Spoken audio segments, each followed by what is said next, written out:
For centuries, Japan was a world unto itself, a collection of islands drifting in a sea of profound isolation and mystery. The borders were closed, the gates locked, and a unique culture began to ferment within the silence of the shogunate's peace. But beneath this quiet surface, a powerful spirit was rising, forged in the heights of the sacred mountains and the depth of tradition.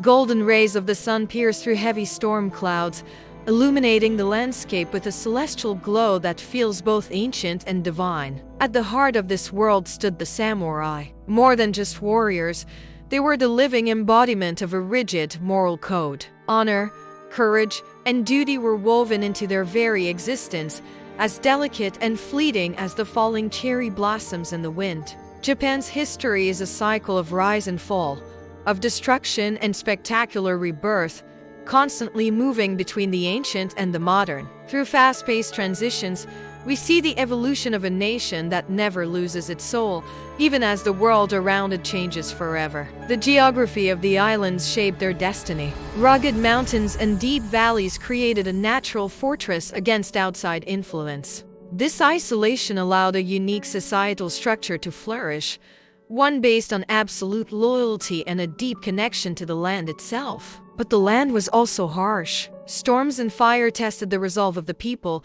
demanding a level of collective strength and discipline. In the pouring rain, villagers worked together in perfect unison. Each drop that hits the water reflects a spirit that cannot be broken. A civilization built on honor emerged. In the quiet courtyards of the elite, every movement was a choreographed dance of respect and hierarchy. The pursuit of perfection was evident in everything, from the tea ceremony to the sharpening of a blade, defining the aesthetic of an era. Yet, beneath this beauty, there was always the shadow of conflict. The peace of Edo was bought with the blood of countless warriors.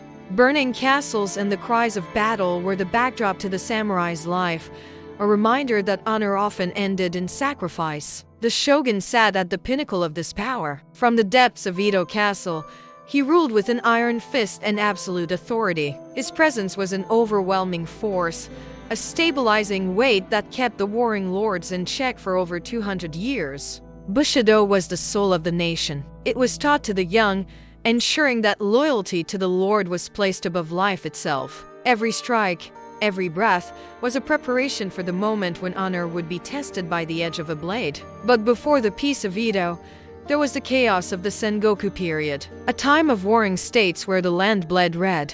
The air was thick with the scent of iron and smoke, as the old order collapsed and ambitious men fought for a new world. One man stood out among the chaos: Oda Nobunaga. He was a visionary who understood that the nature of war was changing. The thunder of musketry replaced the clash of swords, signaling the end of the traditional warrior and the birth of modern warfare. But even the greatest innovators are subject to fate. At Honnoji, the dreams of a unified Japan nearly turned to ash. Nobunaga's silhouette stands calm amidst the fire, accepting his end with a dignity that would echo through the centuries. Out of the ashes rose Tokugawa Ieyasu. He succeeded where others failed, finally bringing the warring factions under one rule. The era of great peace had begun, a time when the sword remained in its scabbard, and the arts began to flourish like never before. To protect this peace, the shogun closed the doors to the world. Western ships were turned away, and the nation turned inward. In the distance,